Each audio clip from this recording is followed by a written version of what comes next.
Welcome to Kirkby Lonsdale. Actually, we're not in Kirkby Lonsdale, we're at Windfarm, about 6 miles away.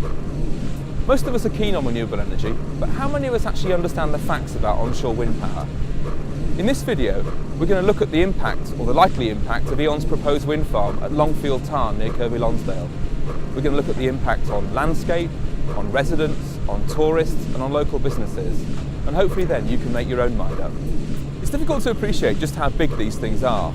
If you've seen the windmast near Kirkby Lonsdale, it's about that wide. But just to give you a sense, I'm about 5'7". Just look how tall these things are. This turbine is similar in height to the ones that E.ON proposed near Kirkby Lonsdale. We're now going to have a look at some visualisations of the wind farm from different places around Kirkby Lonsdale.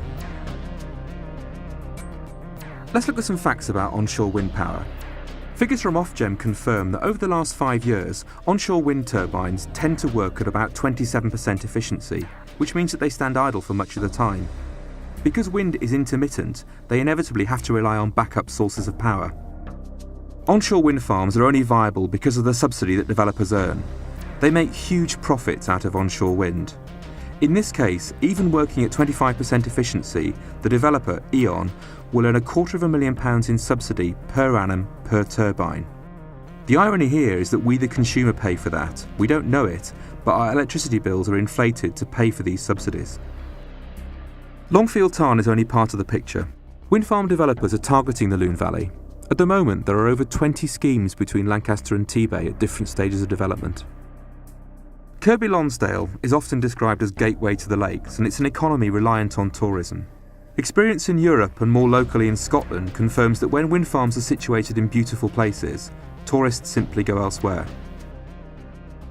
We've had the business since 1972. We've seen enormous changes in the town, but I've never been upset at any of the changes other than the proposal of this wind farm. I think it will have a direct effect on our businesses and the trade that Kirkby Lonsdale attracts. I have a lot of concerns. The size of it, the actual location of it is going to spoil the valley from a lot of angles. I think tourism will be affected by having the wind farm so close. People come to stay in the area in the hotels and holiday cottages. Don't expect to see something as large as that in their lovely valley that they've come to stay in. I don't think it's worthwhile energy because there's other ways of collecting energy. I think also it's seeing these windmills about supposed the environment. Well, I'm really concerned about the scale of these turbines. They're going to be each going to be 110 metres high, which is 360 feet, and that's horrendous in an area like this. They're going to be twice the size of the Williamson Memorial in Lancaster. And if you put one on the ground, it will be the size of a football pitch. So that is some size. We do rely a lot on tourists, so we do need tourists to come to Kirkby Lonsdale. And the tourists come to Kirkby Lonsdale for a reason. It's a place of its own. It's never changed over the hundreds of years it's been here. And to put something as modern as wind farms on, it'll just totally destroy the landscape.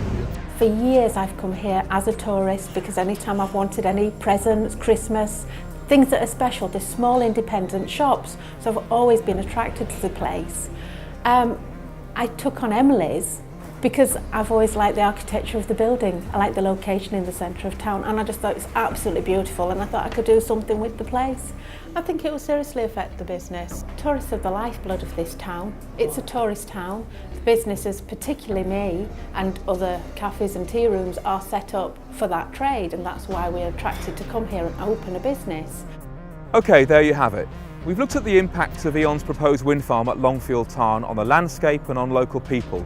We've talked to business people, local traders, residents and tourists, and nobody's got a good thing to say about it. It feels like the cost of this thing significantly outweighs the benefit. It strikes me that what we're doing here is subsidising a very inefficient technology that makes a few people extremely wealthy. And in an age of economic austerity, that can't be right, and that's why we're saying no. Thanks for watching. It is a complicated subject, but it's a really important one. If we don't do anything about this, it will happen, and the Lune Valley landscape will be changed for generations to come.